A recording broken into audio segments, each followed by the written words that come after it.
Hello friends, நம்ம பார்க்குற இடம் எங்கே இருக்குதுன்னு பார்த்தீங்கன்னா நம்ம திருநெல்வேலி இதோட heart of the city Shanthi Nagar, Rahmat Nagar. சாந்தி நகரில் இந்த பிளாட் அமைஞ்சிருக்கு. மொத்தம் 3.5 சென்ட்டு, கிழக்க பார்த்த பிளாட்டு. சுற்றிலும் வீடுகள் நிறைந்த ஒரு அருமையான இடம், எல்லா வசதிகளும் கொண்ட ஒரு சூப்பர் இடம். முனிசிபாலிட்டி வாட்டர், ட்ரைனேஜ், மற்றபடி பார்த்திங்கன்னா காலேஜ், ஸ்கூல்ஸ் எல்லாத்தையும் ரொம்ப ஈஸியாக நம்ம ஆக்சஸ் பண்ணிக்கலாம். ரோடு நல்ல அகலமான ரோடு, ஒரு சூப்பரான இடம். Tirunelveli court, income tax office,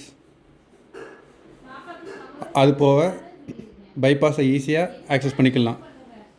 ஒரு சூப்பரான இடம். பெரிய பெரிய ஹோட்டல்ஸும் பக்கத்துலேயே இருக்குது. ஒரு நல்ல இடம், மிஸ் பண்ணிடாதீங்க. விருப்பம் உள்ளவங்க இந்த வீடியோவில் உள்ள நம்பருக்கு கால் பண்ணுங்கள். Thank you friends.